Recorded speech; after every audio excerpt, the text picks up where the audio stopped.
Yeah. Hello, we're back. Can you guys hear me? Should be fine now.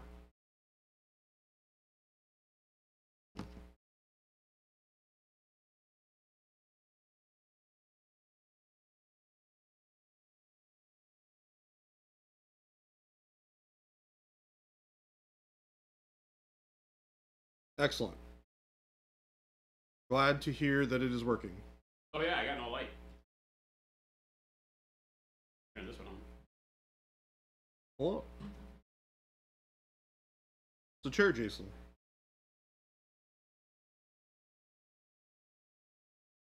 That one. Yeah, there you go.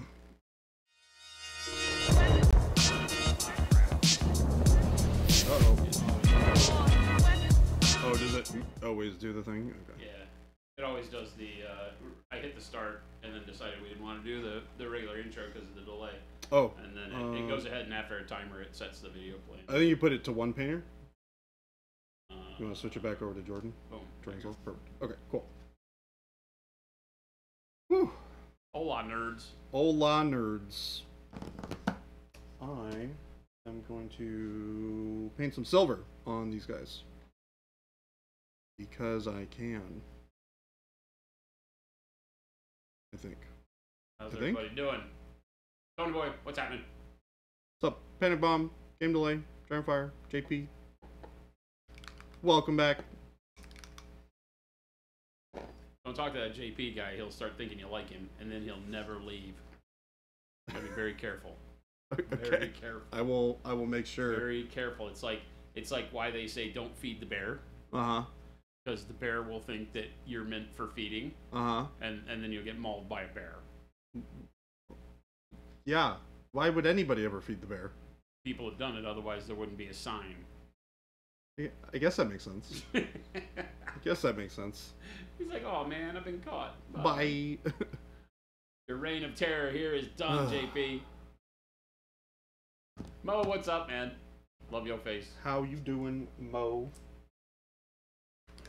It will be a largely Baby J solo stream today. Mm-hmm. We've got, we're doing commercial shots, so we got Gabe and everybody's going to be back there. We have a very special commercial being shot here in about 10 minutes. Oh, they not started it yet? Mm-mm. No, I mean, they're setting up. Got it. But bears are just like Yogi, right? Like Yogi Bear? Oh, yeah. Hey, boo-boo. Hey, boo-boo. They're all exactly like that. Trust me. Should you ever go to a park or in any place in wilderness and you meet a bear that is not exactly like Yogi Bear, you tell him I said, yo, chill, bro. That's what you say. Those words. Look the bear square in the eyes. I need yo, this chill, kind of bro. eye contact. And say, yo, chill, bro. Hughes says, yo, chill, bro. It's a yo, chill, bro kind of bear conversation. That's right, he says it's a picnic basket. A picnic basket.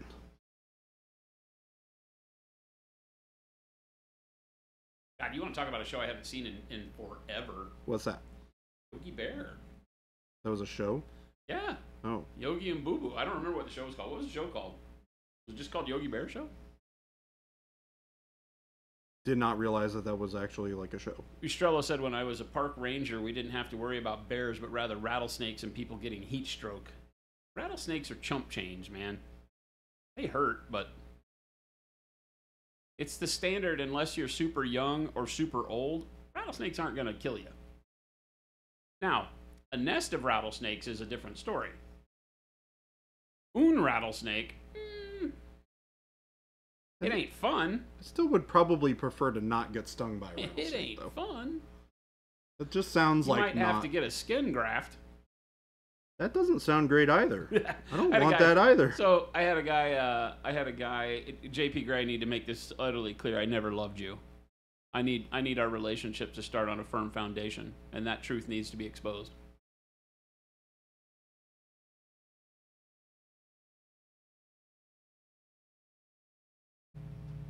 what we had was not love. If not love, then what? What is love? Baby, don't hurt me. Don't hurt me no more. No more. Some truths never need to be said. Was it all only tolerance? Lust. Remember the Laugh Olympics? Laugh Olympics. This sounds very familiar. Laugh Olympics? It sounds What like were a we way talking to something? like. We were talking about something. Oh no, a guy. When I was a kid, the firefighters in the fire department across the street from my great grandmother's house. Yeah. I used to go over there and hang out with them all the time when they were washing their fire trucks. They loved my great grandmother, and so they tolerated me. Kind of like I tolerate JP. Yep. And I thought you were gonna say like how I tolerate you, but how I tolerate you? yeah.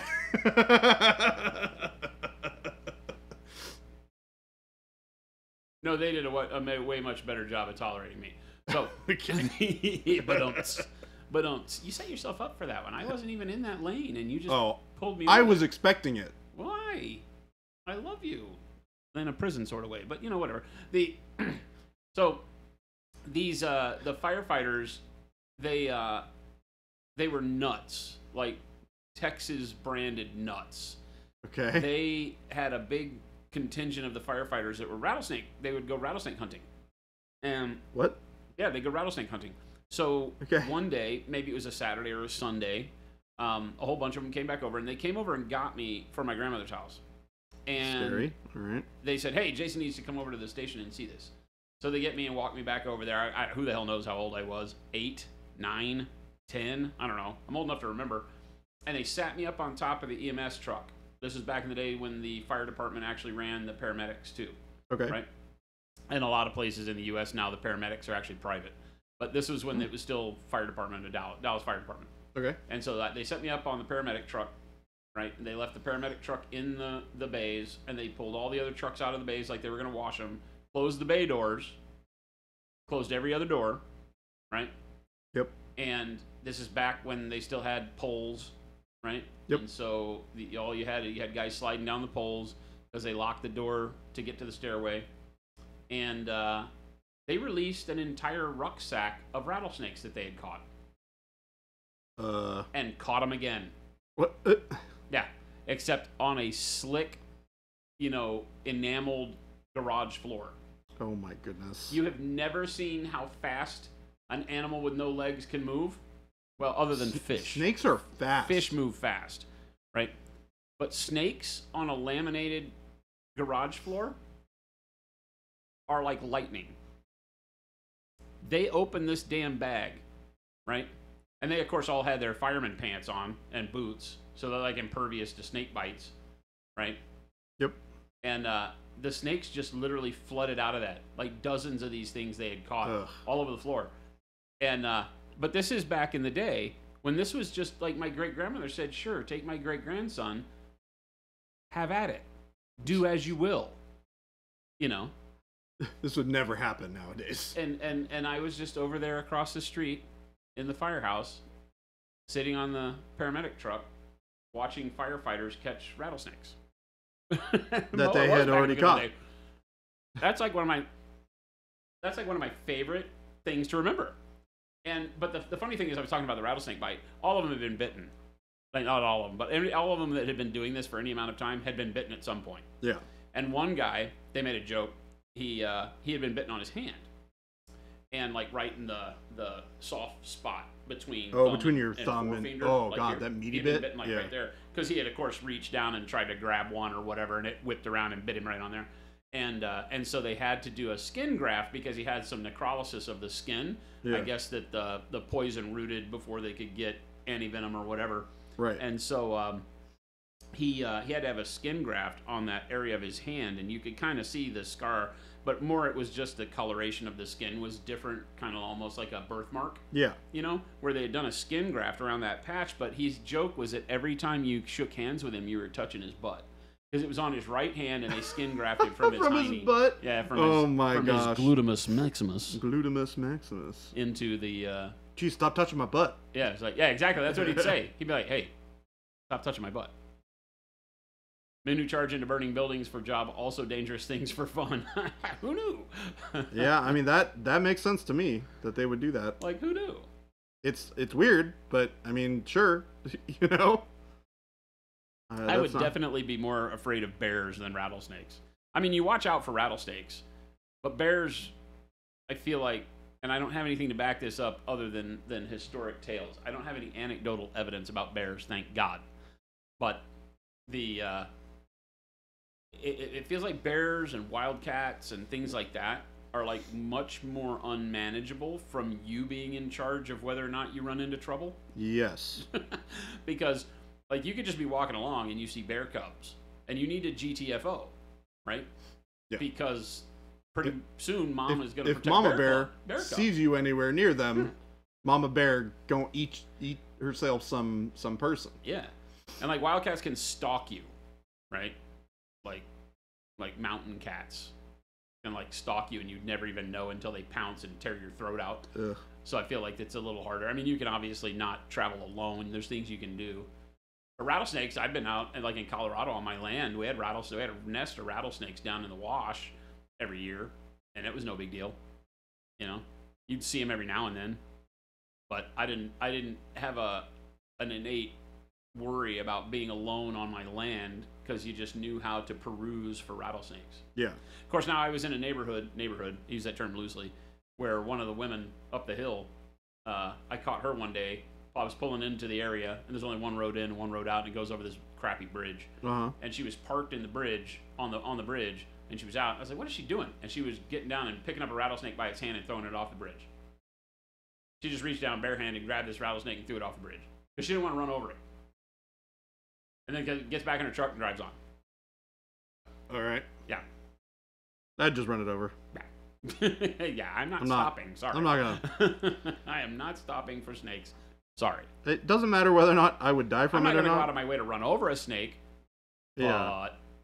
And I might even be nice enough to like avert hitting the snake on purpose.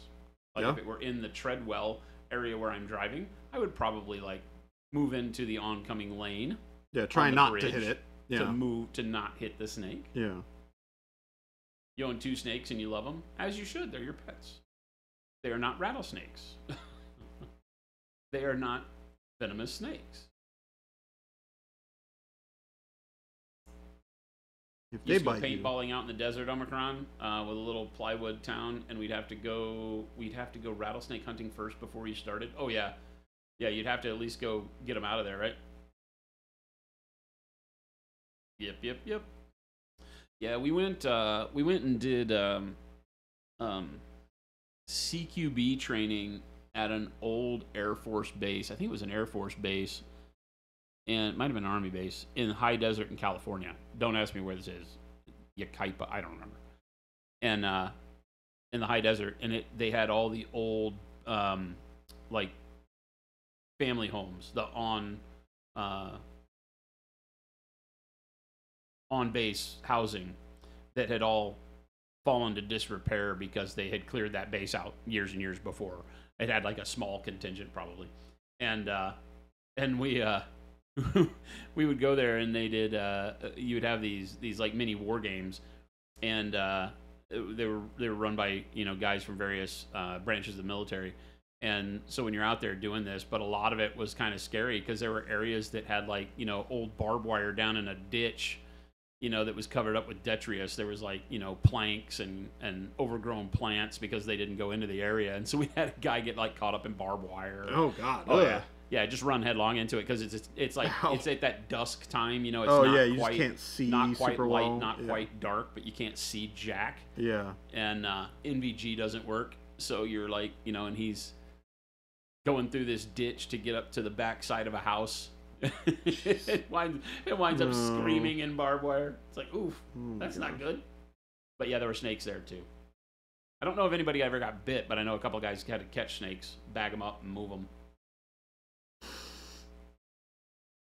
Game Delay says, I think we need to address the elephant in the room whose idea was the wig for the commercial. So, you sweet summer child, I cannot blame anyone other than you for not having ever seen me in a wig, because for about the last 3 consecutive years, our Halloween commercial is for our brush soap and is me in a wig, by the way.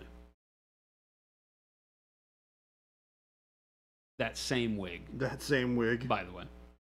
And it's not only that same wig, but it's me sitting on the toilet in that wig. What? Yeah. But what? What?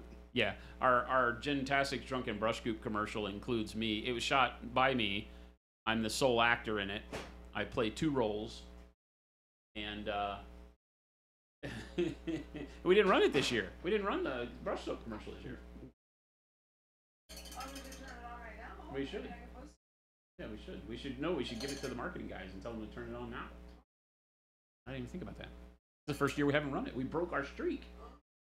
But yeah, it's me in that blonde wig sitting on the toilet, and it's like a Michael Myers style killer comes in with a dirty brush, like he's gonna stab me while I'm on the toilet with a dirty brush, and I just shake my finger and go, not with that dirty thing, and then he cleans the brush and gets it to a sharp point and comes back with a sharp brush. I did that by myself. That was me. You've never used a brush soap before. Does it work well? No. Wow. No, it's horrible. Amazing. It's horrible like all our products. It's amazing. It's the best brush soap ever. Yeah. Having used a lot of other brush soap. It will make all of your cheap brushes last that much longer. Mm-hmm. It's that good. One of the first things we did is we took a cheap old Hobby Lobby brush that looked like it was made from like a bad Bob Ross wig. It was so bad, the hair, and cleaned it with Gen soap, and it took it back to a point. You still find it funny seeing the don't eat the paint. We didn't say don't eat our paint. We just said don't eat the paint. You didn't want a whole film crew in the bathroom with me? It's a little awkward. A little awkward. But Megalodon, yeah, brush soap will take even a lower quality brush and extend its life. It can't work miracles, but it will definitely make painting that much better, regardless of the brush type you're using, whether it's synthetic or sable or whatever. Are they doing Mr. Don? Yeah. Do I need to see this, right? Yeah. Okay. Chad, I'm sorry, but I'm not sorry. We're filming what might be one of the most courageous and forward-thinking and important commercials of our generation. Oh my goodness. So I'm going to leave Jordan to the whims of the heretics he's painting, and Jen and I are going to go partake in the... I just need you to show me a look, no words. How's it going? Okay, we got to go. I got to go. I will be back, maybe with screenshots. Maybe with screenshots. Bye. Have fun. Don't worry. I'll take care of the kids while you're gone. I'll take care of the kids. No knives, Jordan. Yes, knives. Or dirty paintbrushes. I'll do that. With Sir Tartar. Oh my goodness. Oh. Anarchy. Yes, I concur. And should I start a new project just to screw with him when he comes back? This is pure child abandonment. I agree with you. I've been abandoned. Oh, hi.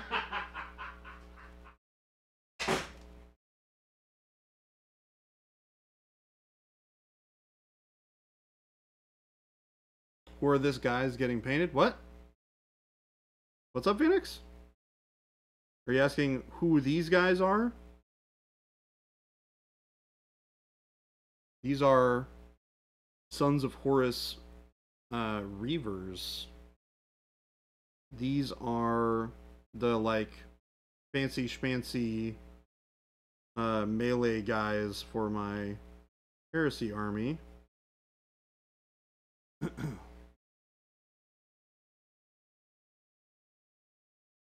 You just got your Void Lord Zenithold and your Shark Daddy primed. Nice. I like it.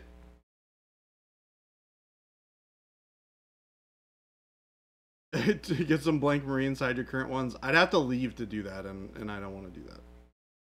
It would be funny, though. I think it would be hilarious.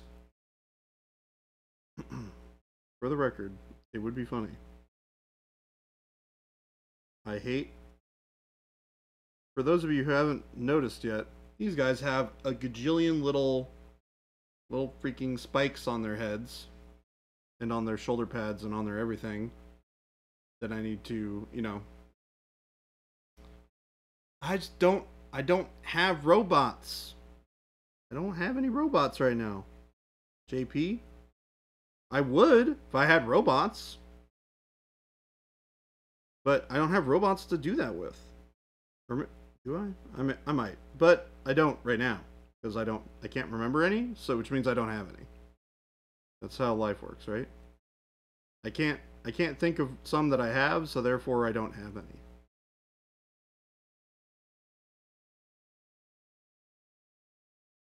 Death from a Pulsar. I love this stream. It is pretty wackadoo, that's for sure.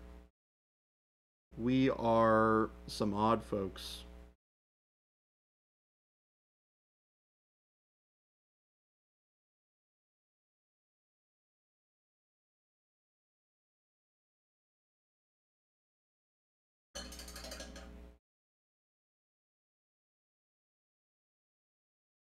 Using a mix of silver and black transparent paint to make something a little bit darker than a regular silver because it's pretty bright on its own. And I'm just kind of hitting all of these little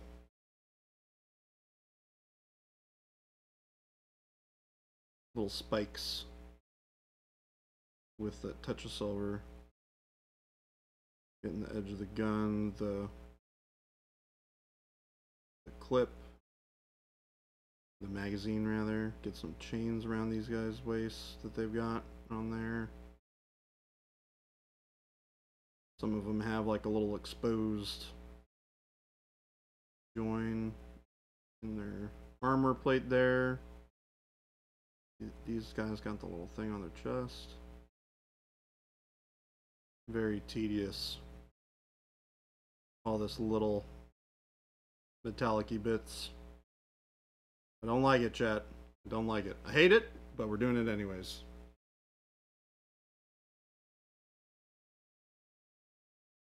Tallyman for your Death Guard right now. Nice. Oh my gosh, yeah. Well, I mean, the cool thing about Death Guard, though, is that's just part of the design of the models. Like, they just have all these cool bits. These, like, spiky bits, not only are just kind of a pain in the butt to paint, but just feel so, like, egregious.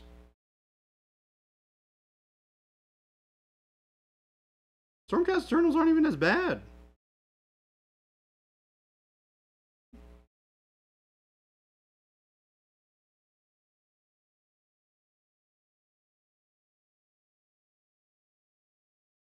Doing all this stuff, you know?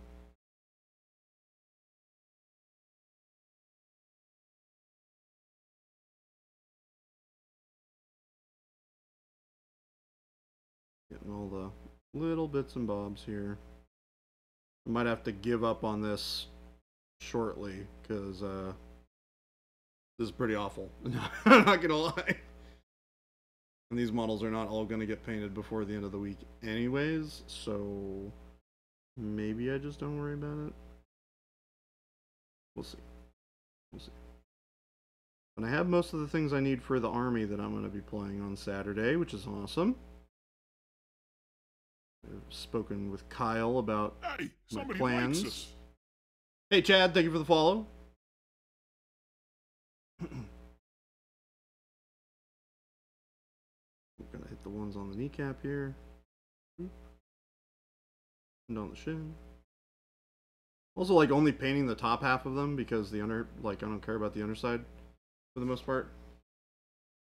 But it does add a nice little bit of, you know, additional color to these guys.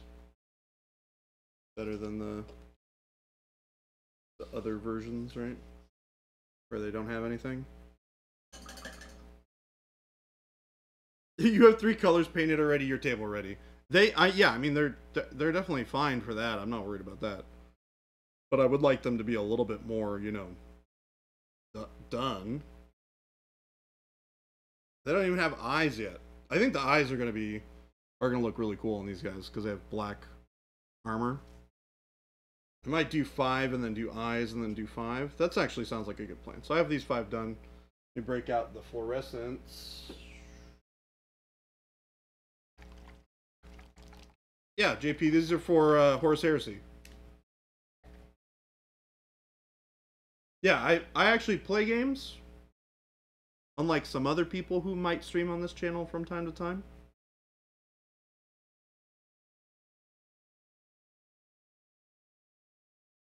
I'm mostly just kidding.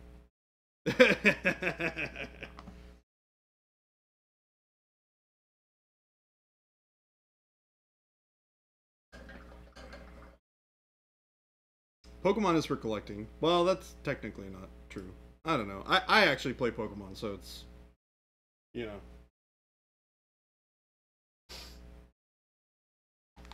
Yeah, I know, Megalodon Jaws, I'm a nerd. I like playing those kinds of games.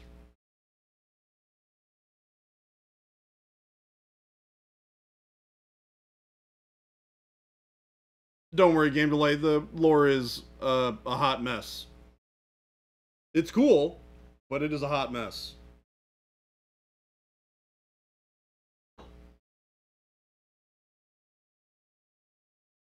Refilling my palette with water a little bit here. I'm going to keep them uniform, I think.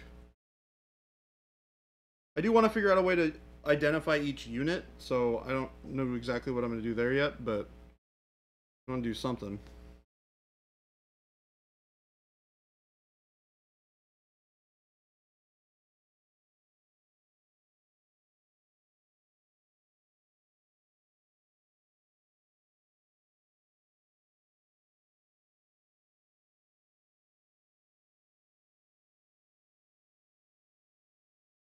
Alright.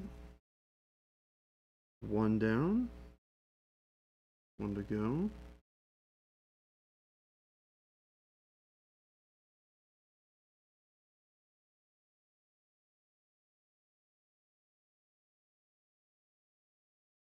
Nice. That's not so bad. Alright, one down.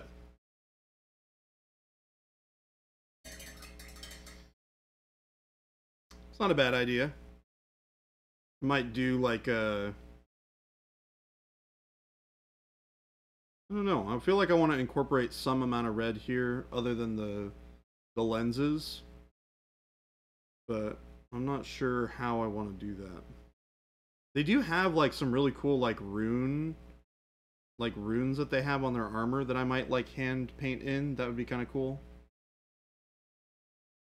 Red joints, gosh darn it, JP.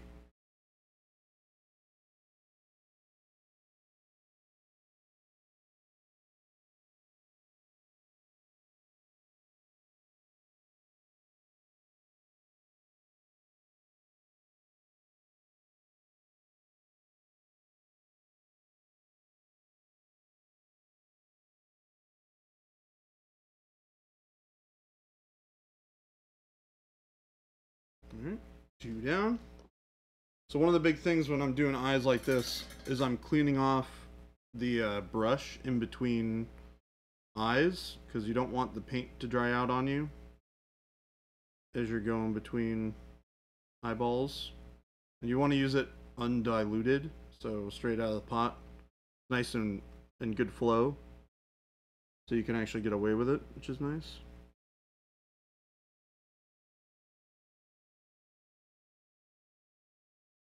If you do them fast enough, you can get the second eye done as well.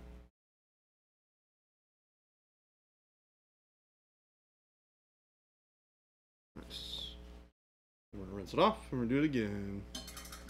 Oh, Phoenix Mercer, I have done it before.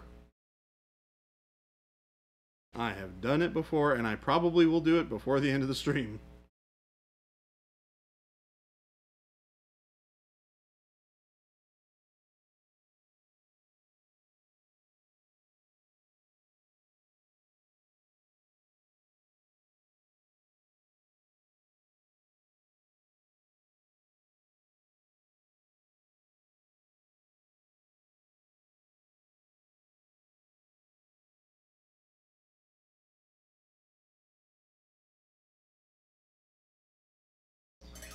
that one got a little bit on the upper part there. Let me grab some black, coal black right there.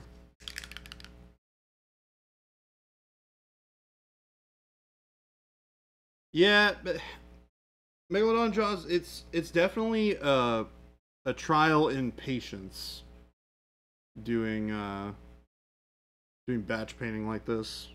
It's definitely a big pain in the butt sometimes.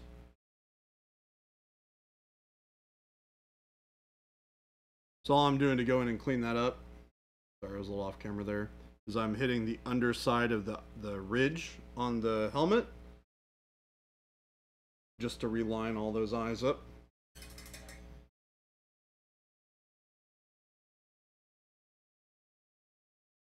To be fair though, I also kind of get a little sloppy when I do batch painting. I mean, with these many models, it's, you know, how much of this are you actually going to see? You know what I mean? The answer is not as much as I'm necessarily putting work into it.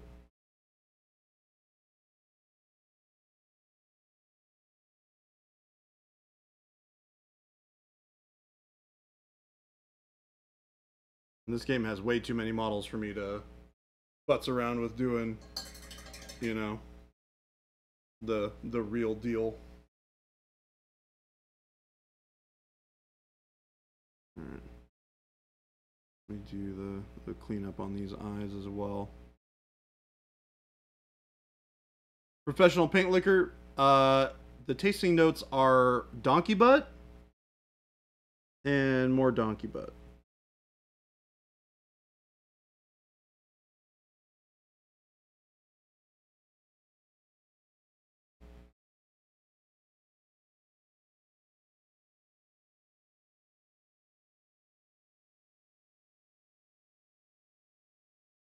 Alright, good. Just double checking the eyes really quick. This guy looks good. How about this guy? He needs a little bit of love.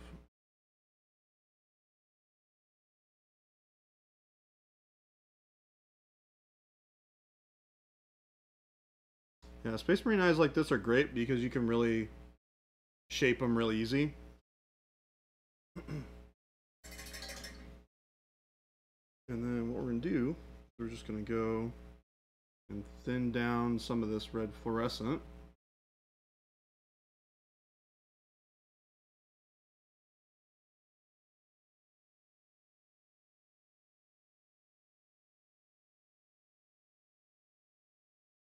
And we're just going to lay that in the eye socket.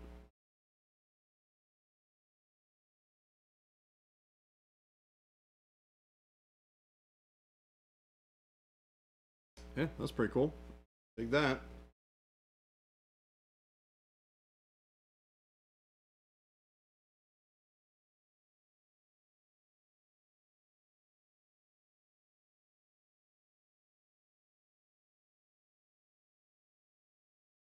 There we go. Boom.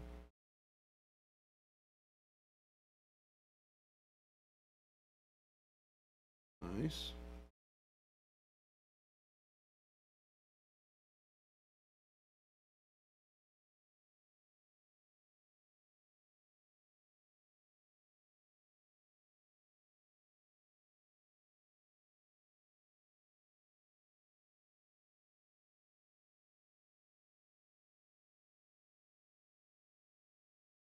All right. Boom. There we go. So those guys' eyes are done. Those are looking pretty cool.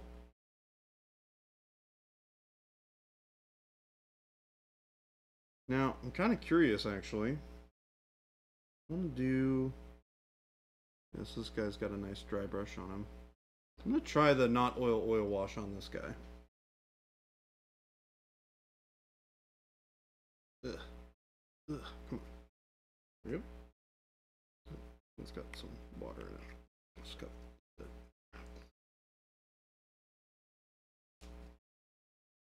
I think Ninjon did a good video on warm and cool colors. Nice.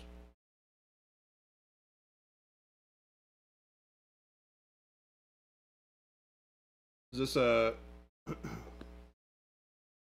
I do not get to lick any paints because I don't lick paints, guys. That's not what I do over here. We don't do any of that nasty business, okay? None of that nasty business here. I don't eat paint. You don't eat paint. In fact, I so vehemently was against eating paint that I stopped two-brush blending because I didn't want to put a paintbrush in my mouth. So, that's what you get. Transparent black, transparent brown. Yeah, there we go. So we're gonna do 2 parts brown, 1 part black.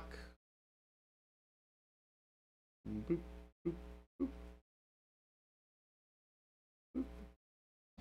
And I'll do 1, 2. We're gonna mix it on it.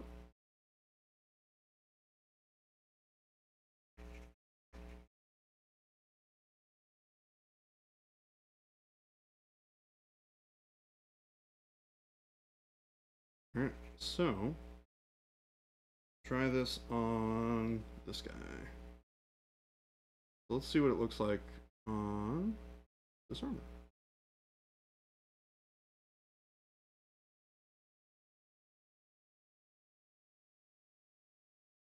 For those of you who have not seen me do this before, this is one of our new upcoming mediums, which is our not oil wash. That's our working name for it right now. You guys don't yet get to know what our official name is for it yet, although you will find out eventually. And it's basically a subtractive weathering medium, so you can mix your colors into it to make whatever kind of grungy, filter that you want, and you throw it over the whole model. Get it into all the nooks and crannies.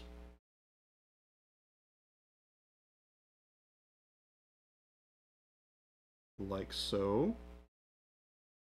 And it's got a much longer working time than acrylic paint typically does. So you get about 15 minutes worth of working time on the miniature with all this stuff. So what gives you plenty of time to get it all up in there. Rinse off your brush. And then what we do is we take a makeup sponge and we wipe it away. Hey, somebody likes us. Oop.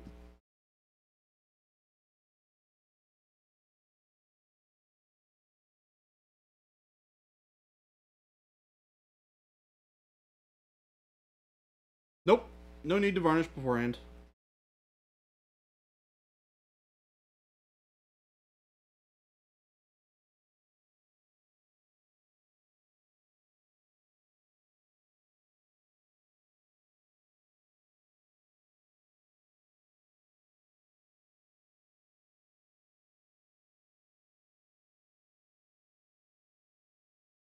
We don't currently have a guide to warm and cool colors. You talking about like a video guide?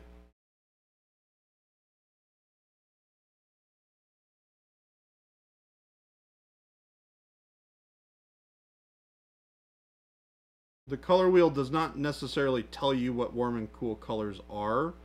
And the thing about warm and cool colors is they are not always as warm or as cool as you think they are.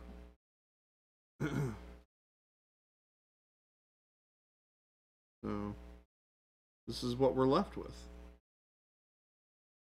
And we get this nice, this will dry a little bit more satin than it currently is. But you can kind of see the difference in the color here.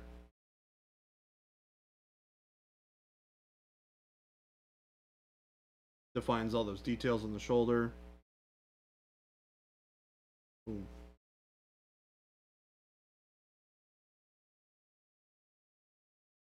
Conventional paint layer. Not really. There's another company who I won't name, line has a warm and cool color. So okay, so warm and cool colors are a way to describe a color's relation to another color. So, for example, let me grab. Here. This is a good example. Jade. This is a cool color. This is like a blue color and a green color. These are cool colors. This is a warm color. Right? This makes sense. Warm, you have heat, hotter things, fire, etc. That's why they're called warmer colors. These colors are going to be, you know, your yellows, your oranges, your reds, going into like greens and violets, and blue, purple, going into your violets, your greens going into your yellows are cooler colors. Now, here's the trick. One of these colors is warmer than the other. This jade is warm compared to this blue. So this is now the warm color in this color palette, right? And same thing can be said for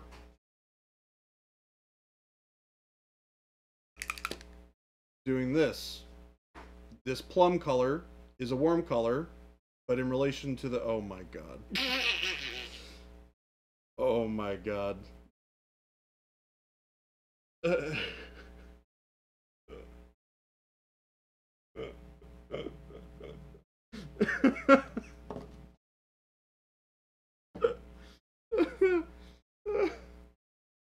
amazing. Oh my god, it's fucking amazing. Oh my god. Oh, you having fun over there? Looks like Ron Burgundy. Is that the CEO, Jim Monument?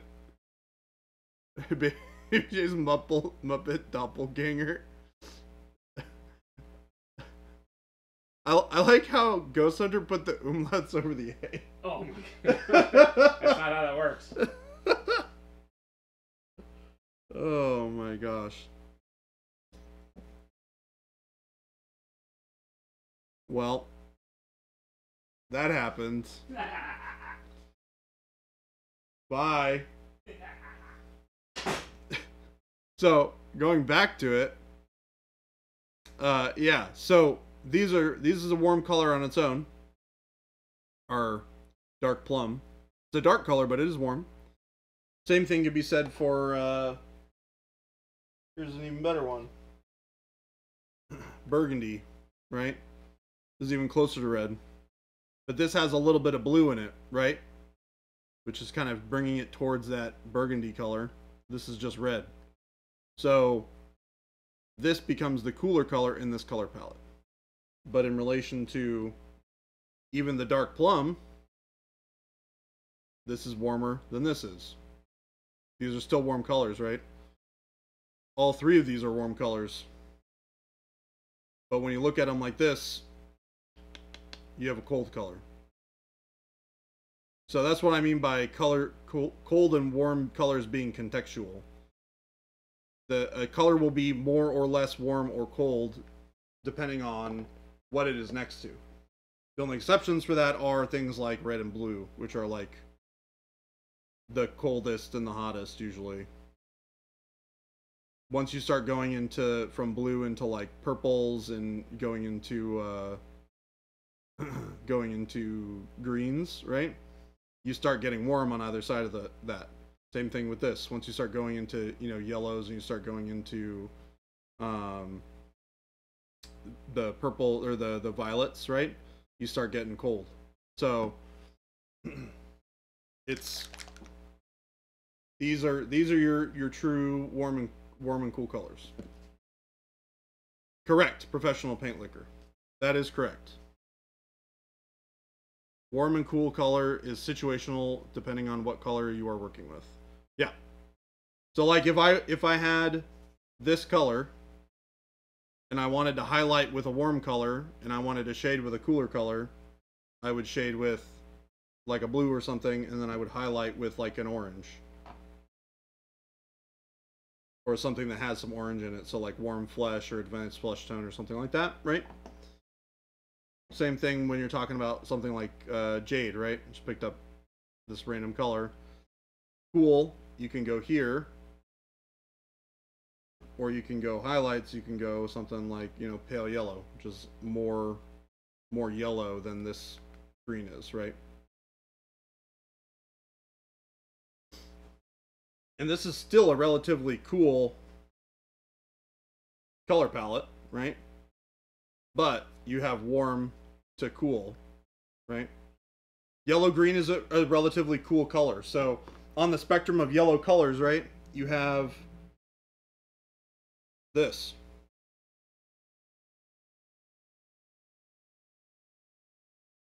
So you have your warmer yellows here, you have your more neutral yellows here, and then you have your colder yellows, which are going to be towards green. And you can see that here, right? Warm, more neutral, cold.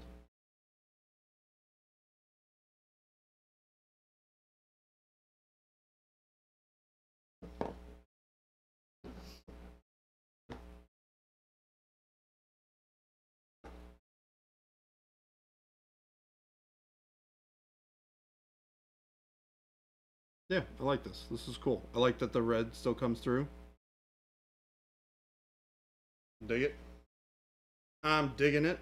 Might actually be a little heavy on the... maybe it's okay. This is one of the other guys that I've done with the not oil wash. I can compare it to one of the regular guys here, who I have not done the red eyes on either. You need that. Now it makes so much sense. Yeah, you're welcome, Professional Paint Liquor. JP Gray, if you're colorblind, you can't see those colors, it does make it more difficult. It does. It's unfortunate, but it's true. It does make it more difficult and more complicated to figure out. Let me grab... yeah, this stuff. I might spend a good chunk of today basing all of this stuff so that I have it all. Yeah, Wad Tomato. No co-pilot today. It's kind of a weird day. Ending at 4. Because Jen and Jason need to get out of here early. And they need to close up the office at 4 and such. Same thing as we did last week. We're doing a bunch of recording today, so there's a whole lot of other stuff happening. It's kind of a crazy day. It's going to be also tomorrow, too. Although tomorrow will be more normal because it's during the middle of the day. We won't have to, like, cut it early or anything.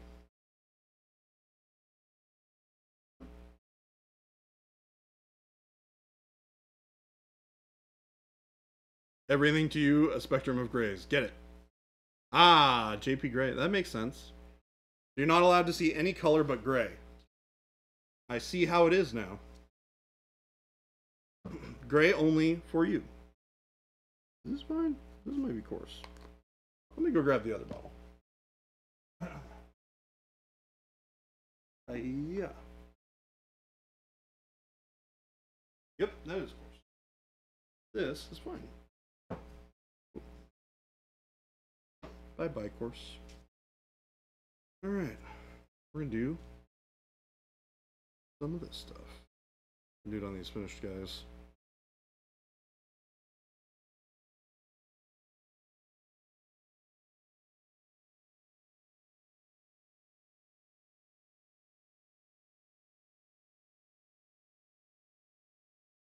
Got some basing texture we're putting on these guys.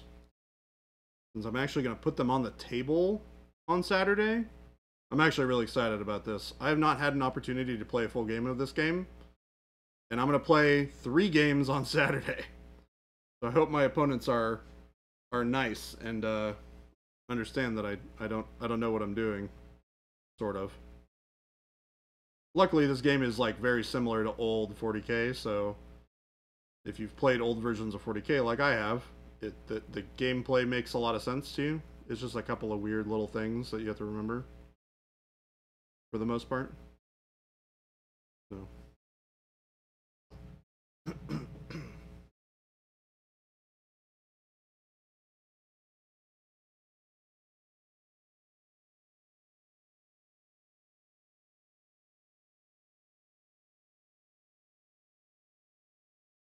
This texture on here. You can see I'm using a crappy brush to scoop it out of the jar. And just try and move it around on the base.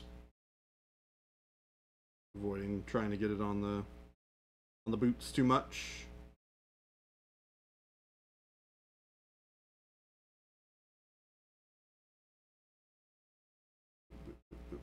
Boop.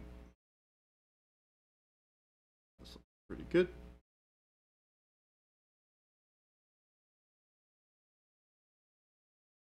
Does the black wash work like null oil? 2-bit 89? Yes, it does. It is fantastic. I highly recommend you try it out.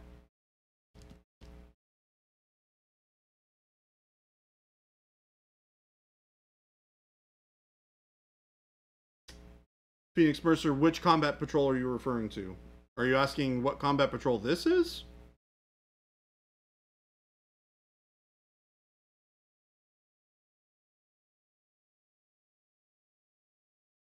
Because this is not from a combat patrol. This is for Horus Heresy.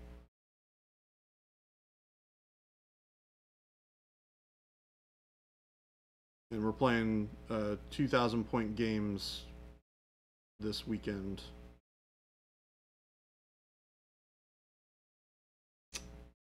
Yeah, we're playing 30k. Yep, these are all my 30k Sons of Horus. That's awesome, 2-bit, by the way.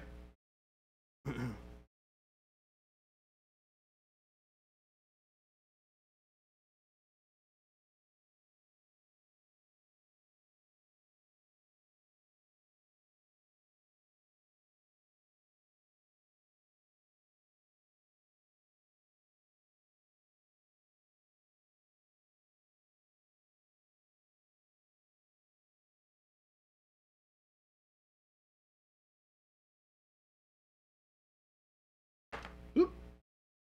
Dropping things. Making a mess. Don't mind me, chat. Don't mind me at all. You're bummed you went to use your gray basing material and apparently didn't close. Aw, that sucks. Omicron. On the bright side, we're close. We can get you some more.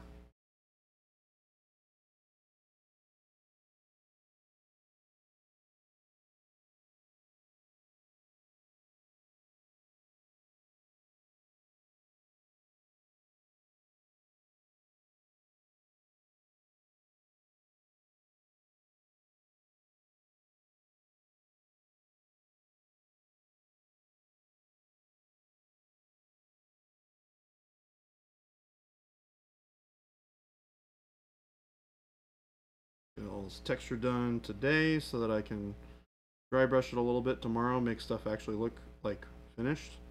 That sounds awesome. I'm gonna build a couple of models tonight too.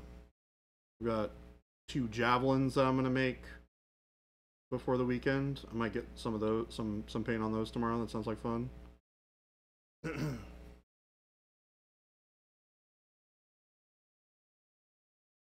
But I think I'm gonna do snow bases on all of these guys, by the way.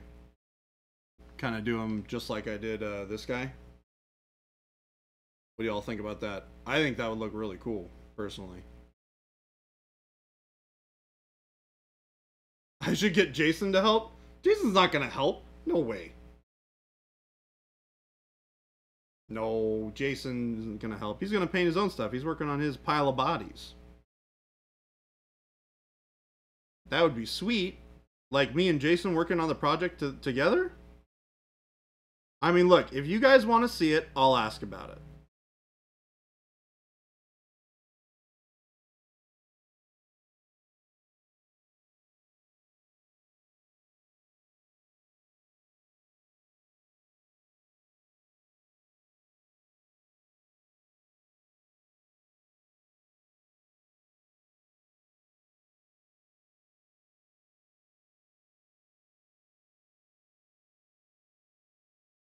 Oh yeah, yeah. Okay, cool. Yeah, yeah, yeah. I was like, it's very uncharacteristic for you guys to want us to work on projects together. That was almost like too nice of you guys. But yes, snow bases. I'm kind of digging the idea of doing all the snow bases. And they're actually really fun to make, by the way. I might actually do one on stream because I have this guy that I can I can do all the snow bases on.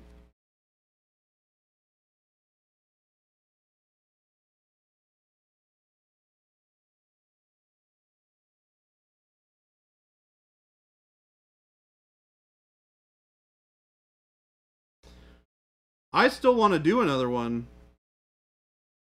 Game delay. Or wait, hold on. That wasn't game delay. Was it? Paint liquor. Yeah, yeah, paint liquor. I definitely want to do another head to head. The dueling Horusai was a lot of fun. Yeah, for those of you who were not here before, I can show you guys our previous project. We both painted up dueling Horuses.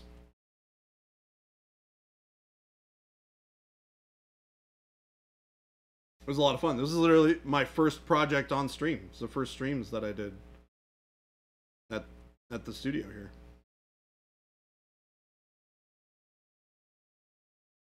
So I did this guy up. And then Jason did his. His is a lot cooler than mine, as in colder colors. He did more like a jade and some kind of greener gold. I went with a really hot, warm gold. So yeah, this model is crazy. Super crazy.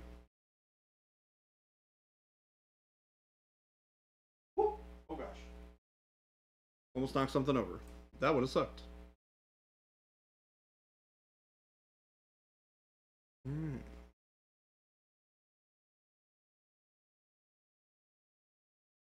Yeah, I definitely would say I kind of want to do one for my like anniversary stream would be fun.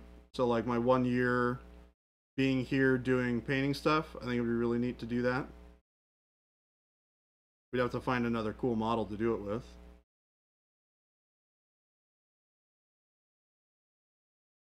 We get back from Adepticon and start something like that. Maybe pick something fun up at Adepticon.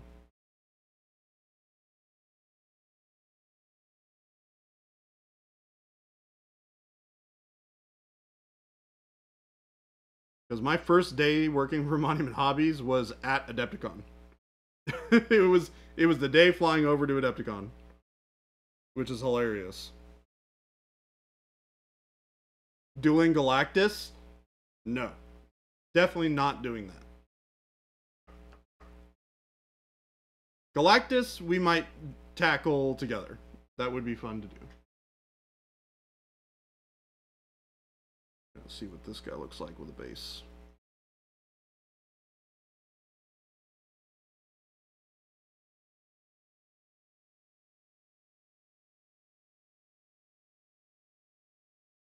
I haven't actually seen any of these tactical marines on bases yet, or with like finished bases, so this will be the first one. And it's the one that I have actually done the not oil wash on. I can't use too much more of it because we're limited on how much we have since we don't have it ready for production yet. So I have to be sparing with the amount that I use.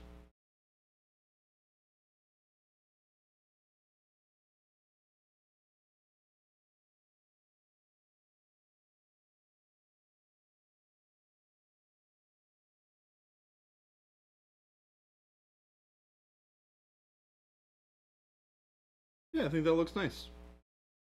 Looks good up against the rest of the guys. I dig it. Cool. I'm on board.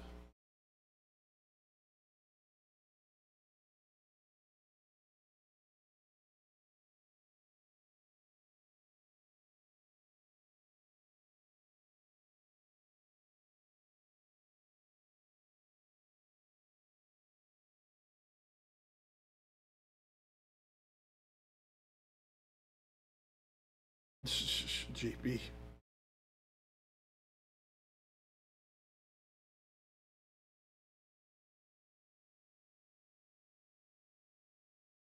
So what do you guys all got going on this weekend? Anything fun?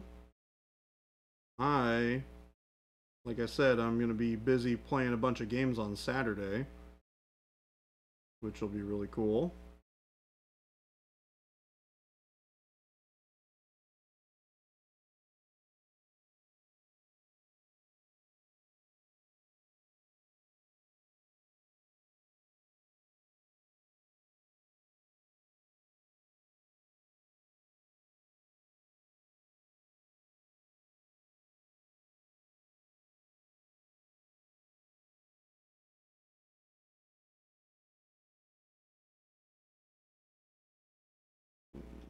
That guy done. Gonna paint one of your Mindworks space diner bus. Nice. That's actually super cool. Super Blue, do you have oh, it is basically the Halloween party weekend, isn't it? Huh. Yeah, that reminds me. I was talking to somebody and they were like, yeah, I can't go to Lorcana Friday because I got to take my kids trick-or-treating. And I was like, wait a second. 31st is until next week. And I guess it makes sense for them to do it on like a Friday night where they can be out a little bit later.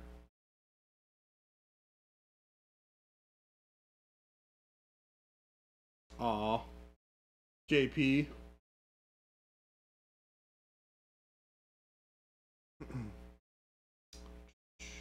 Try to take over the world. I like it 2-bit. I appreciate it. Omicron, the event is at Old World. Yeah. Slovik, what games do I play? I play Horus Heresy, obviously. I play Marvel Crisis Protocol.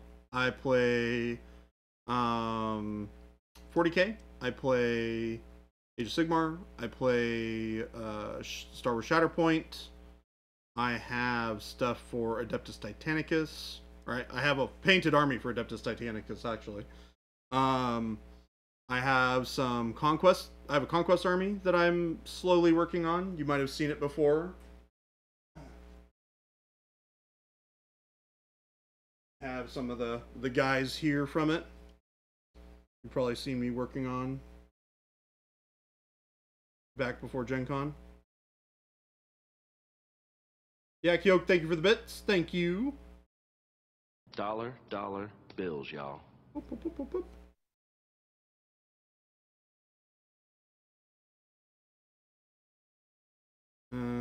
Slowly, you're painting some Tyranids. Nice. Picking up some bronze and monument washes. They are fantastic. Dark bronze, if you can get it, and then regular bronze are chef kiss. Fuker, you're gonna be assembling some orcs. Nice. You get to drive to In and Out, or wait, hold on. Oh, you get to drive out to Indiana? Yeah, I think. So you can deal with dumb plate renewal stuff. That sucks. Oh man, I hope you start feeling better soon.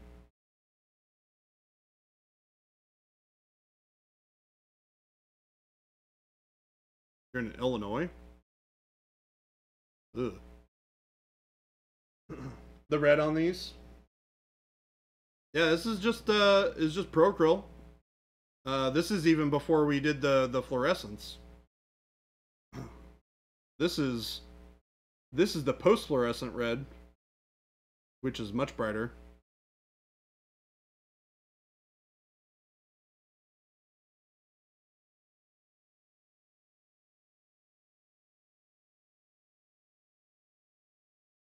We do game delay, but I don't know where they're picking up, where Slovak is getting stuff from.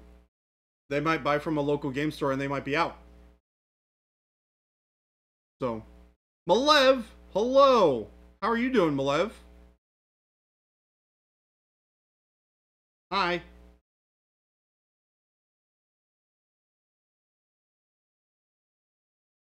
You know what? We're going to save the rest of this monotonous work for later. And we're going to do some actual painting for the remainder of our stream together today. We have a limited amount of time. And so I am going to work on painting some non-metallic metal gold on... turn my wet palette around.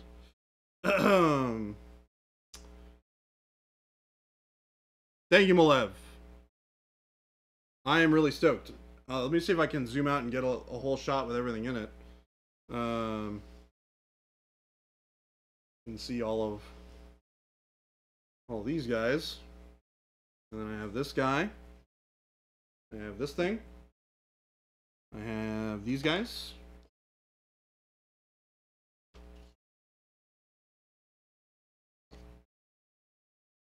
So I got all that. And then I've got... oh, let me make space over here. Got that guy, these guys,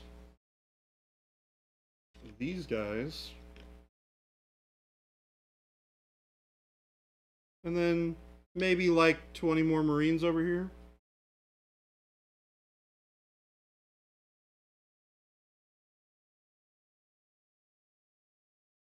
It's like a pretty reasonable amount of stuff.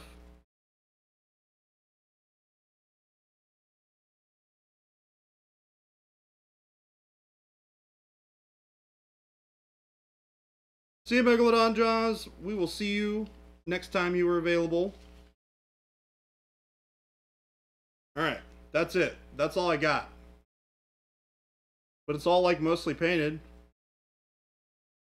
Malev, the recipe for the green is you take black green, you mix it with jade 50-50, and then you add warm gray until it looks like where is it? This is the highlight color.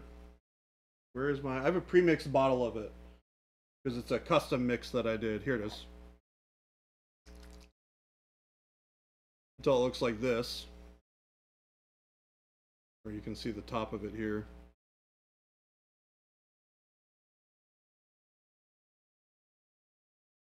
So it's still pretty dark, but it's got a little bit of that bluishness to it. And then the highlight color is faded green plus a little bit of warm brown, or warm gray, excuse me. How would I paint Space Wolves for Horus Heresy? James Meeks, I'm not actually sure what their colors are. Is it the same as the traditional recipe is? Like, are they the same, like, kind of off blue-gray that they are in 40K? They're darker gray? Okay. Space Wolves is just regular gray? Okay. No, they're gray? Oh, okay, okay. To be honest, I would still do a cooler gray. I would probably build up, like, Payne's Gray. Which should be dark enough to use.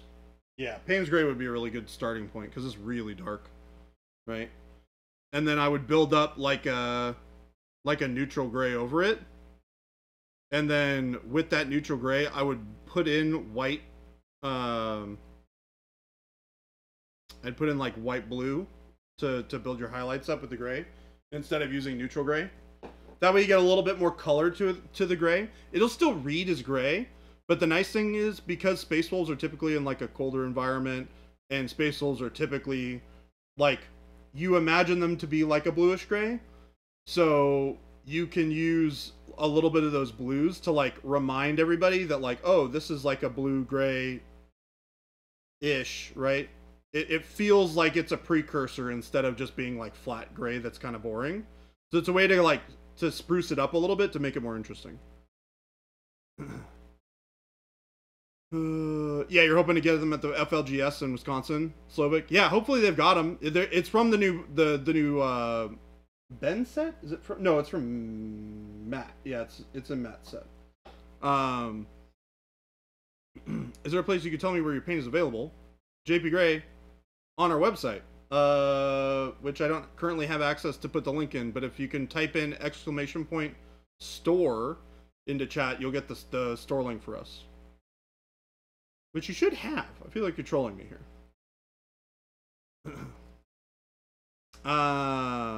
That's awesome. Make a lot of jobs. Have a good weekend. Okay. Probably Tuesday. Nice. Okay, right on. Okay, perfect. Or he's helping me? Yes. Maybe he is. Alright. So... do I actually have like a... ooh, I do. Oh, kind of. We'll deal with that later. Welcome back to Indecisive Jordan time. I'm gonna move these back.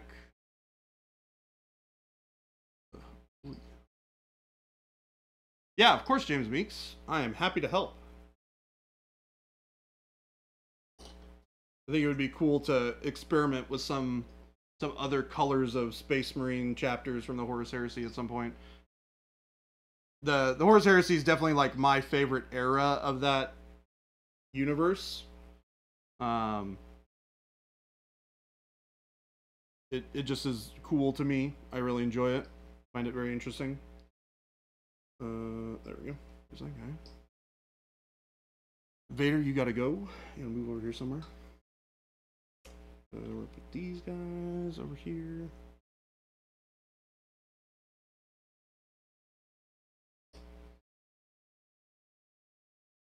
I need to acquire a bottle of this texture paint so I can take it home tomorrow and do all of the... I might not even, to be honest. That's a lot of time. Probably take me... I could probably do it in a couple of hours.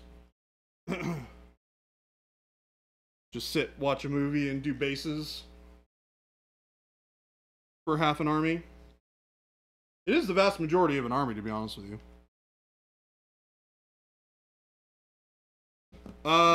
Any chance you have the dark bronze, light bronze highlight on something? Yes.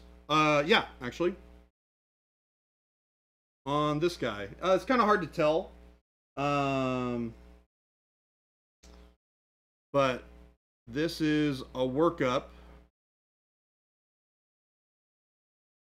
So this is basically 3 levels of jade. So it's dark jade, green oxide, and then turquoise stippling, and then over it you dry brush with dark bronze, and then light bronze. So this bronze color is worked up with dark bronze dry brushed over with bronze and then light bronze after. This is the only thing that I have that's close. But it's a definitely a great, you know, rusty. This is a very similar workup, although it's a little lighter, so you can see more of the turquoise in it. Because I really wanted it to be much more heavily verdigreed. But I used, what was it, white gold for this instead of light bronze. But they're the same exact recipe.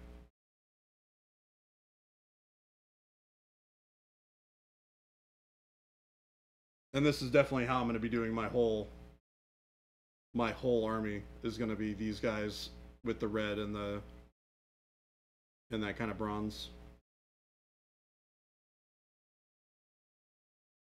And they're going to have all these super cool white death masks with this kind of like burgundy rotted flesh, because they're undead Romans basically.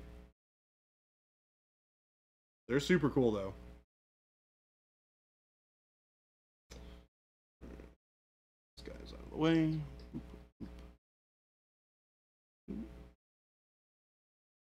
Terminator's next.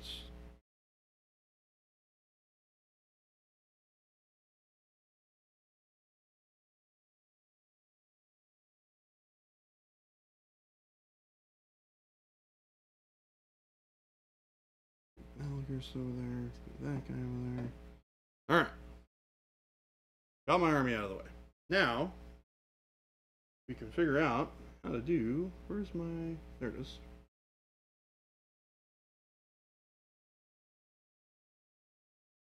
We're gonna paint this guy up a little bit.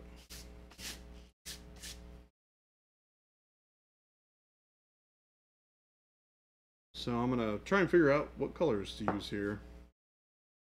It looks like burnt orange is a good starting point. Burnt sienna. We'll start burnt sienna. Or I think I actually used kind of a riff on burnt sienna that's a little bit more red, where I use black and red, so bold power red and coal black together.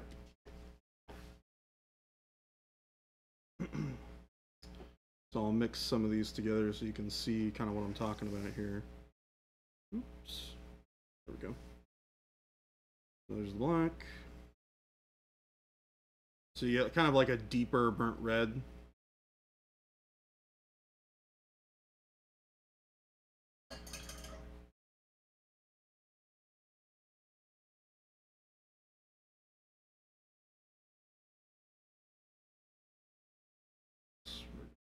Use a bigger brush because we're going to base coat the rest of this gold.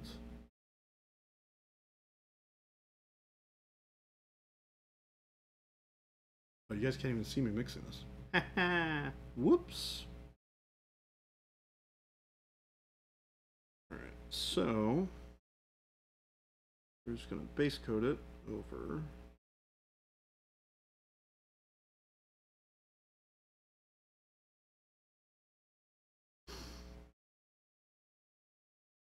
All of this.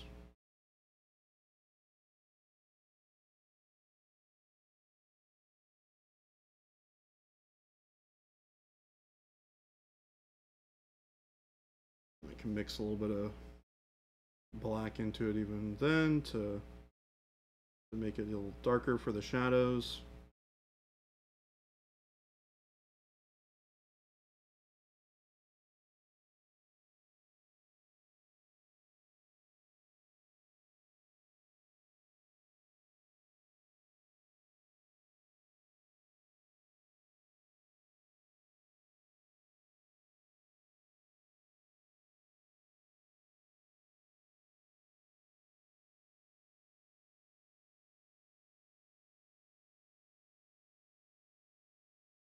Throwing it on quick base coats here.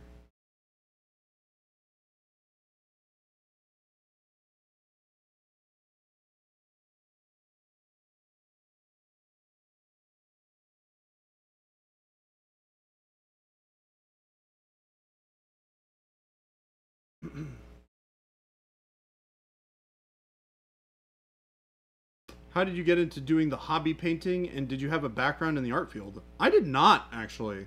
So I got into painting miniatures when I was like 8. No, I'm sorry, I was a little older. I would have been like 9 or 10, I think. My first set of miniatures was the Lord of the Rings Two Towers starter set, maybe even a little bit of the Fellowship of the Ring stuff, potentially. Back when the original movies came out in theaters. So it was basically the first time that Games Workshop was releasing the game. And I had all those sets back in the day. My mom picked them up for me from a Borders Books. And if you've been around for a while, you will know what Borders Books is. I think probably a lot of you do. It's a bookstore that no longer exists. It is very much out of business for a long time. So I got started that, and it was kind of all downhill from there. It was one of those things where you really like the minis and you like playing with them like toys and stuff like that, and then you get to the point where you're like, okay, cool, I want more, and then you look it up to figure out where you can get more of this stuff, and then you're like, oh hey, what's this cool Games Workshop thing? Oh wait, these guys do other cool games? Oh, I want to try these other cool games. So you basically like go down that rabbit hole of like, ooh, let me try Battle for Macragge or Macragge or whatever, right? I don't know how to technically pronounce it, but anyways, it was a really cool thing, and I was like, okay, I really want to do this more. So I, just got into playing 40K and all that stuff after that, right? So, I did that for a long time. I kind of went in and out of playing miniatures games for a long time, and picked them up back when I was working for T-Mobile. Because I kind of got bored. I was like spending a lot of time at the my local game store after work, and it was a really really large game store. So it had like really active gaming communities, and I was playing a lot of Magic, and I was kind of getting bored of it. So I decided to get into War Machine, because I had done the Warhammer thing for a long time, and I was like, hey, cool, look at this thing. You guys have got a big community for War Machine. Tell me all about it. And they sold me on it. So I started playing some War Machine, got to hang out with the community, got to meet a lot of cool people. And through playing War Machine, I met a wonderful human being by the name of Brendan Roy, who was an ex-privateer studio painter. Not at the time. He was actively painting for them at the time. But he ended up teaching me a little bit about painting. And when they ended up having a spot for a studio painter, he said I should apply for it.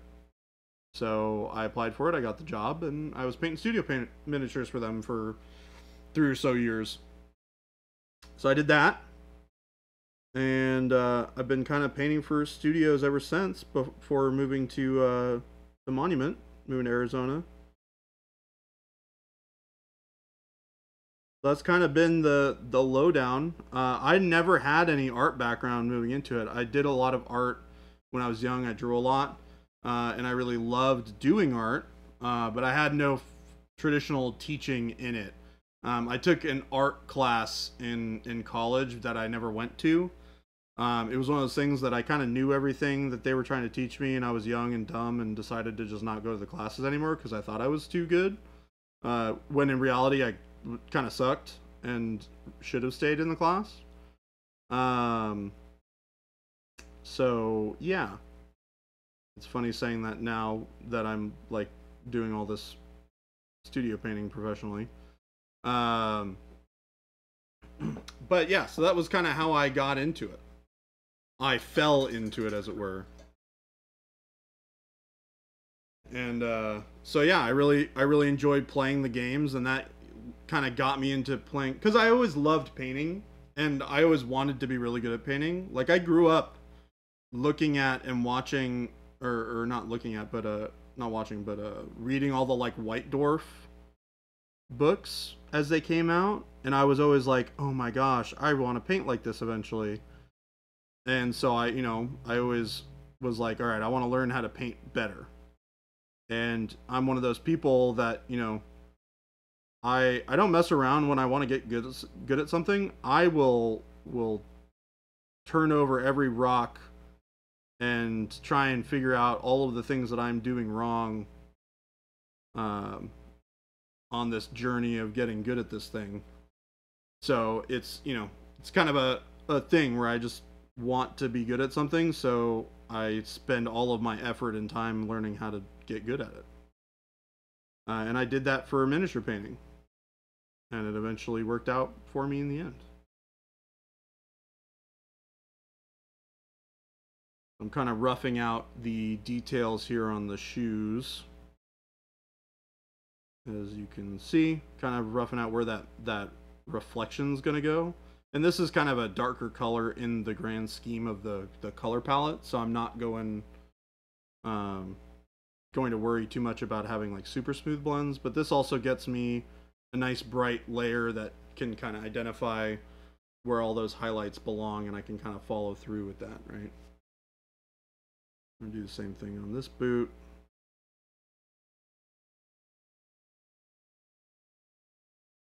Yeah, you definitely don't need a traditional art background to do this sort of stuff. You just need to learn a lot about it.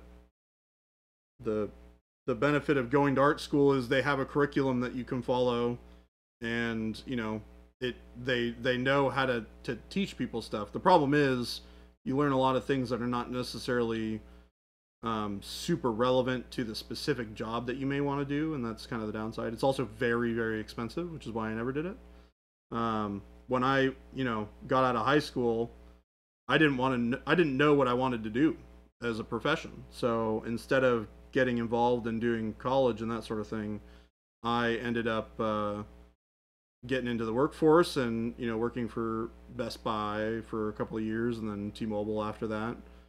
And that I learned a lot about sales and working with people, working as a team, that sort of thing, and had a great time with it, to the extent that you can have a great time in those types of jobs. Although T-Mobile was great, I had a great time working for that company.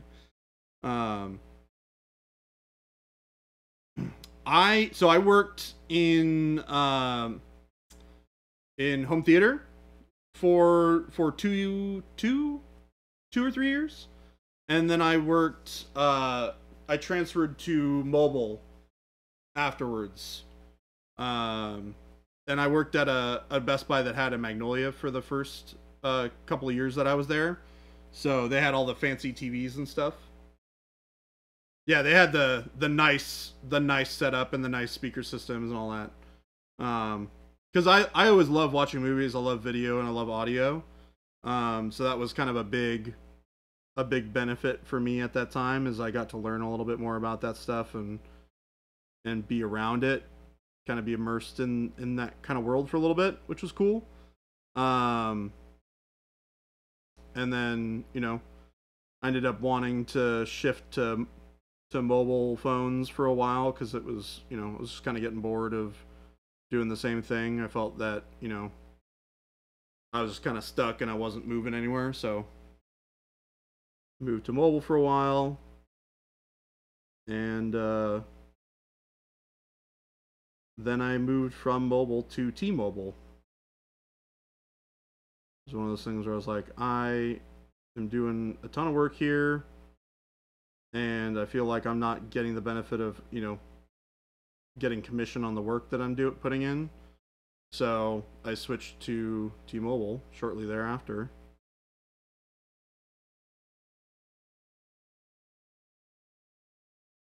And that was a weird gig, because I was working on the Microsoft campus in Seattle, or in Washington. So I had like a 9 to 5 at T-Mobile, which was really weird. Because normally that kind of job, you are not working a 9 to 5. You are working whatever the heck hours that they want you to. So I think I was still part-time at the time.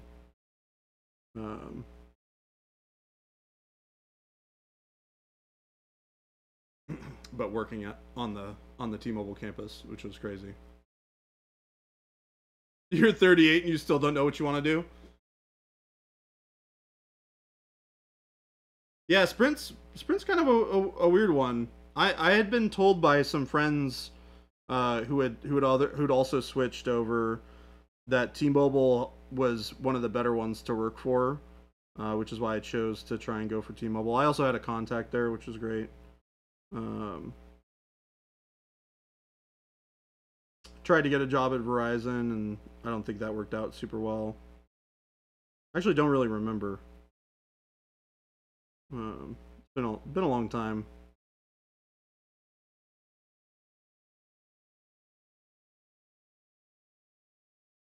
But yeah, it was fun. Learned a lot, like I said. One of those things that I don't regret any of those decisions that I made. The road that I got here from, I learned so much from, that I wouldn't take it over anything else. Really, this is driving me nuts. I'm gonna hold on to it. So take that story as you will.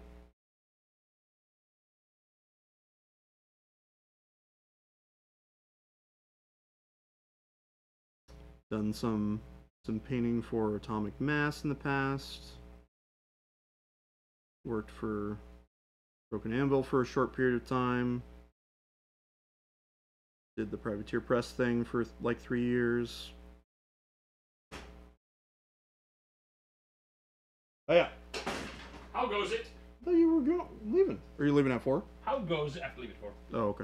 Hi. It's going good.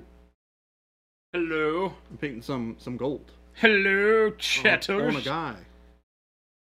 I was talking about my life. Your life? Yeah, they asked me how who was it? It was James Meeks. Oh, no. Asked me how I got into this whole shindig. Oh, no. Did you tell him about the part where we came and chained you to a board? No, I left that part out. Oh, well, then I wasn't sure. Then I didn't say that, chat. Yeah, I wasn't sure that would pass legal. Then that I did not say those words.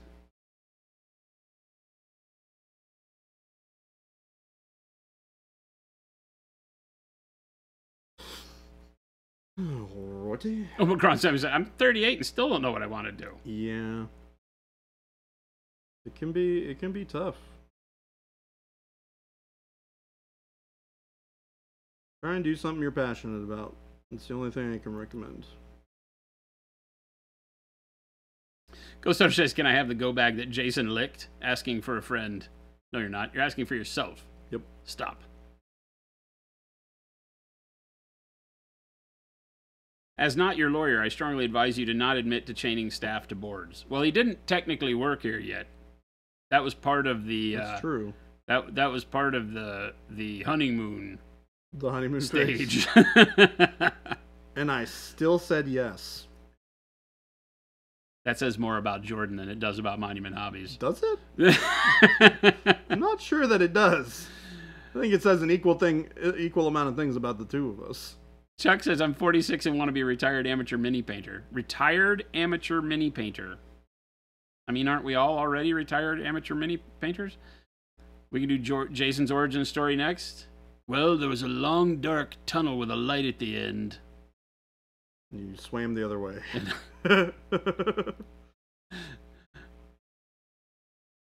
But Eidolon's Cloak is a good place to start for the company, at least, yes. You're wondering how Jordan got here at Monument? I made a phone call. I asked him one day if he was happy, and he said, well, funny story. I think that's actually what it was. I think I messaged you asking you if you knew of anybody who was looking for freelance artists. Maybe so. And then that kind of... I know we had spoken before about, like, what was your goal? What are you going to be doing? Blah, blah, blah, blah, blah, blah, blah. Right, like that back when you left Privateer Press. Yeah. And then, yeah. Because, I mean, if you don't know, Jason and I have known each other for... quite a while. Quite some time. It was after you started Monument, but it was definitely still relatively early on. Yeah. Well, no, I think I met you during the Slow Fuse Gaming stage. Well, maybe not. No, because you weren't at Privateer Press when I was Slow Fuse Gaming. No. I started in 2017. Yeah. Yeah, so it was I started the next... after Gen Con 2017. After Gen Con 2017. Yeah. Yeah. Were you at Adepticon 2018? No, but I was at LVO 2018, which that I might think be is where we met. Yeah, that might be it then. Because I think Adam introduced us when we went to lunch. We went to sushi. Oh, yeah. Essentially. Yeah, definitely. Yeah, well, I was Slow Fuse Gaming. We were Slow Fuse Gaming then. Okay. Yeah, we were Slow Fuse because we didn't do Monument until 2018. No, that's wrong. That's wrong. No, it was 2018. So it might have not been until was it War? Oh, maybe it was Warfare Weekend. I don't know. The following year. I don't know. Maybe. Some number of those years. I can't remember. It's been a long time.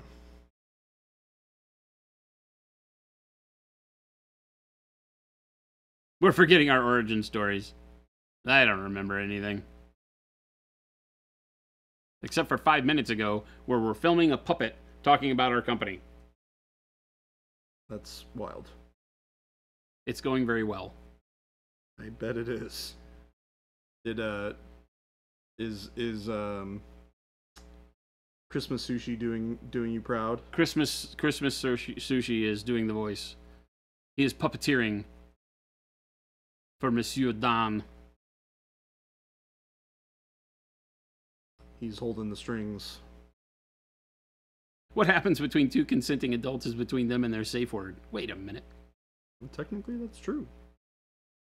And that's my villain origin story. You like to think that the employees are more than just puppets, but have their own opinions. Game delay. It's a real puppet. Did you see the picture? It's It's literally actually a real puppet. It's literally a puppet.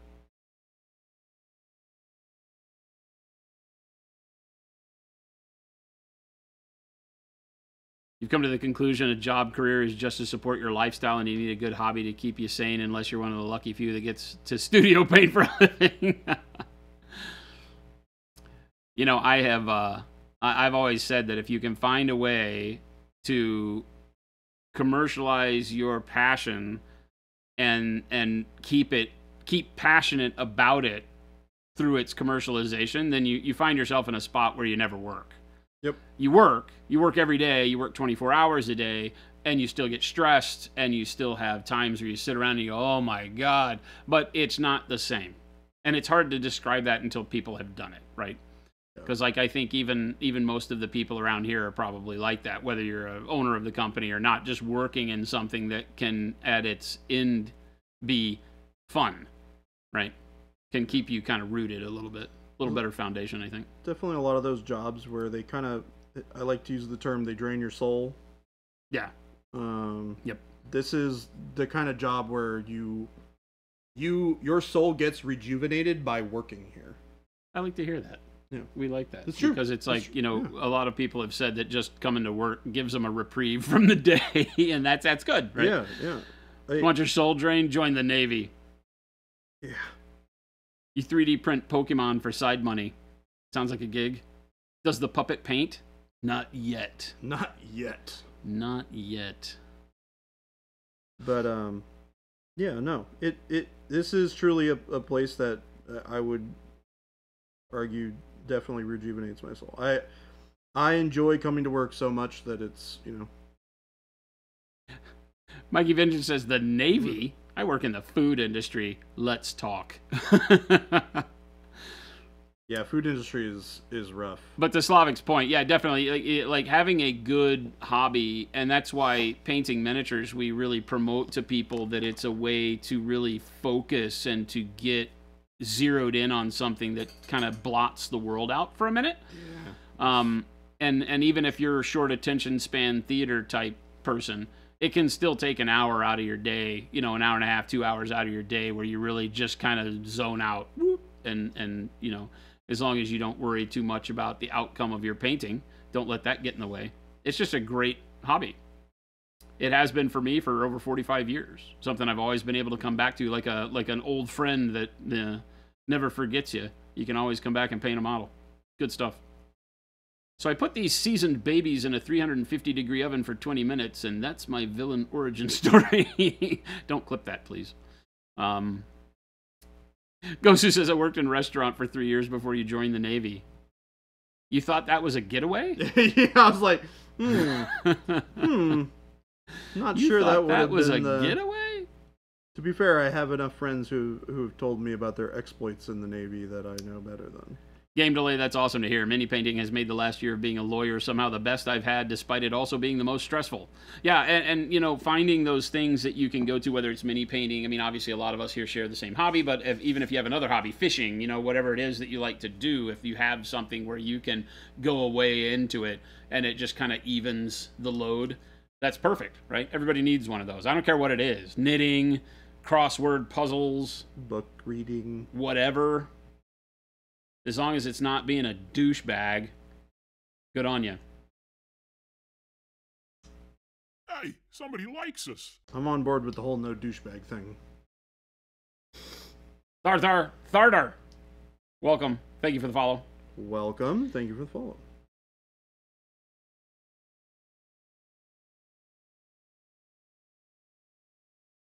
We were both Hey, suckers somebody then. likes us. Yes. Lazy boy for fun. What's going on? Thank you for the follow. Just be nice and have fun. Your life will be better. You guarantee it. There is a lot of truth in that. You know? There is a lot of truth in that. Gentlemen, what's going on? Hello. Omicron says at some point here soon I'm going to try to stream painting on Twitch to see if I can earn money whilst hobbying. That's fun. I'm gonna be a negative Nancy here, and I'm going to tell you that is the absolute not reason to stream on Twitch. Yeah. I've done a lot of panels at conventions and stuff where they've asked me to speak about monetizing Twitch and things like that. And the one thing I always lead with is never start a Twitch channel for money. Just don't do it. Don't start a YouTube channel for money. Don't start a Twitch channel for money. Unless you're going to rep Bang Energy in a bikini, don't do any kind of promotions and social media thinking that money is the answer to it. Do it because you want to have fun painting with your friends in the specific part of painting. You know, get a few friends you know and that you've met, people from here, from the Discord you're on, you know, things like that, and say, hey, I'm going to be streaming. I'm just going to paint and have some fun. And talk to 0 people the way you would talk to a room of 100 people, right? That's the words of wisdom I can give you after doing this longer than just about anybody else. Don't do it because you hope to make side money. You will be bummed. Now, I'm not saying you can't make money. I'm just saying don't do it because you want to make money. Yeah. The reason that a lot of people are successful doing these kind of things is because they work their butts off. And it's hard to work that much without truly enjoying the craft. I think that everybody... See, Ghost said... Yeah, exactly. Right? Yeah. But Game Delay says, all I took from that is I should be streaming in a bikini. Yes. I mean... That's exactly what my point was. Yeah. Is that you should rep Bang Energy in a bikini. Rep Bang Energy in a bikini. Yes. It certainly helps. Yes. It certainly helps. Lazy Boy, good to have you. Death Room Impulsor meds are kicking in. Thank you for this great stream. You're headed off to sleep. Have a great sleep. All right. Have a good one. Take care of yourself. We're also going to be out of here pretty soon. Repping Bang Energy in a bikini is all I have to do. Deal. Well, I mean, that's the framework. There's some subjectivity to it that comes into play. All of your record-breaking streams involve Bang Energy in a bikini for sure. See? Malev knows. You might cost Bang Energy customers if you tried that. Yeah, I would be sued. Next week, Jordan and Jason in bikinis and with more Bang Energy. I'm in. Let's do it. And we are getting sued. Mostly by Bang Energy, but probably by the viewers as well. It's a class action suit coming. I don't know. I feel like they would probably enjoy it too much. Darth Mullen, successful streaming equals consistency, lots of hard work, always learning, and luck. Yeah. Yeah, you know, it is funny because there's a huge component of it. It's unfortunate because I stopped being asked to one big series of convention tracks where I was speaking on Twitch in specific and starting your Twitch channel, the things that are important. And we always had really great turnout and I always got really great feedback. They stopped asking me back, and when I asked why, they told me because they didn't like the negativity. They were trying to promote people streaming on Twitch, not scaring them away. And I said, well, I never scared anybody away, and the people that didn't stream because of what they heard from me are probably the smartest ones in the room. You know, it doesn't mean that you can't do it, right? It's that you have to know your own limitations, because one of the biggest things with any type of content creation is the aspect that it seems easy. Anybody can do that, right?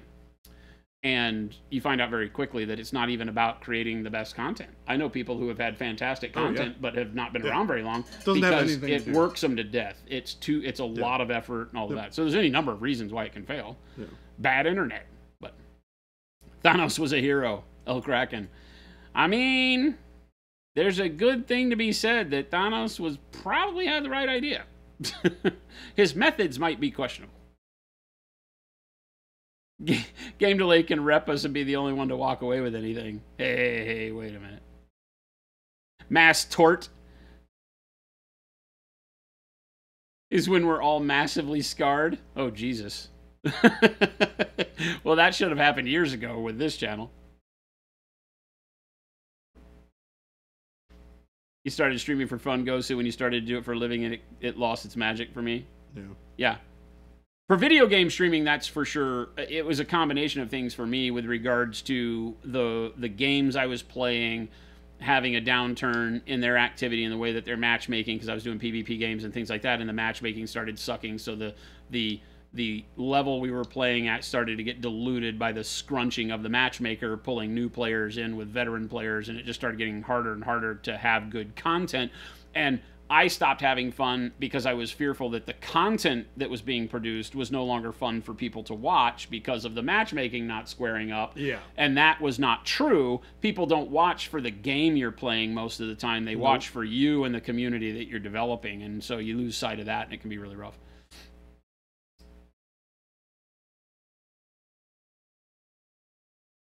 Y'all know Thanos' actual motivation in the comics, right? Yeah, he was courting death. Yep. He was trying to court death. He would fill her realm for her love. That wasn't going to fly in the MCU, though. I think that would have been a really cool premise, to be honest, in the MCU version. So Death, Lady Death, is not a good character. No. And like just written poorly in the Marvel comics. Oh, that's what you mean. Okay. And I feel like that would not have translated well at all into movies, because she was not a good character, period. Like, it didn't make any sense. That whole story was just like an acid-fueled trip by... Oh, really? You know, yeah, it was horrible. Are we at that time? Yeah, we're about at that time. Hello. We're wrapping up. Okay. So we'll be... We got to go. Can you Jen and wrap I down? have to leave. We have a meeting, so we have to go be at our meeting. We have a 4:30 to 6 meeting. Those are fun. Yeah, those are fun. Chat, adios. Bye, chat. We will see you. I may not be on tomorrow either, right? Because we got commercial shoot all day tomorrow. So you may be stuck with Giordano all day tomorrow. But, right. yeah. We'll be on time tomorrow. We're closing it out. Short stream. I'll let you guys close it out. Alrighty. Thank you guys so much for being here. I have had a fantastic time talking solo J with stream, with the occasional pop in of the Papa J. You guys have been a blast. Thank you so much for being here. I'm going to, oh my gosh, game delay. Thank you so much for putting the store link in there. Before we get the store links in there, I'm going to talk about when we stream. If you are new here, if you're a new follower, we stream 5 days a week. Monday, Wednesday, and Friday. We stream from 12 to 2. We call our lunchtime streams. On Tuesdays and Thursdays, like today, we stream from 2 to 5 normally. Unfortunately, today we're going to cut it a little bit short just because we've got, like Jason said, he's got to leave. We got to close down the office, so I got to jet out of here. Thank you so much, everyone, for putting up the links. We've got a bunch of links here. We've got the store link. This is a great place where you can pick up all the fantastic paint that we've been using here on stream. We are Monument Hobbies, and we make Pro Acryl. We make the paints that we were using on stream. We use them every day during stream. We answer questions about it. Go to the store, check it out. Great place to find all of your painting need solution. FLGS is a great place to find local stores that carry our product. There are hundreds of stores around the world that carry our product that we work with. We ship stuff out to. We distribute to many different countries around the world. Check it out. Find a local store. Support your local game stores. We love it too. Discord. Our Discord link is a great place to hang out and talk painting. We have thousands of fantastic artists on our Discord. Great place to hang out, talk food, talk dogs, cats, talk painting, do Discord challenges. We do all sorts of fun stuff on there. Just go in, click the link, and check it out. Our YouTube. We post all of our social media links for our shorts and all of our long form video content on our YouTube. Check out there. We got a ton of fantastic tutorials on there. How to do all sorts of stuff like the snow base that I showed you guys earlier. There's a short for doing that. There's a short for doing the armor on this guy. There's a short for doing all the blood effects. So check it out. There's a lot of really cool content on there for you to check out. Thank you again, you guys. I'm going to switch over to this side so I can close out the stream. And we will see you all tomorrow. Like Jason said, it's probably going to end up being a solo stream again, potentially. We'll see how it goes, and we'll see you then. Bye, everyone. Take it easy.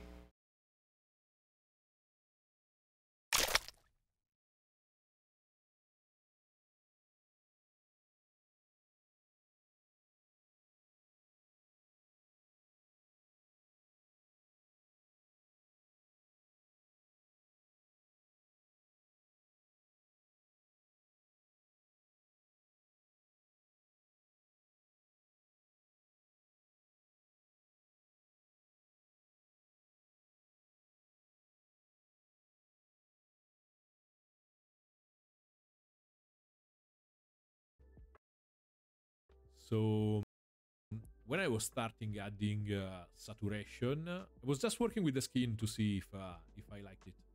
So I just arrived here and here, and it was last stream or a couple of streams ago.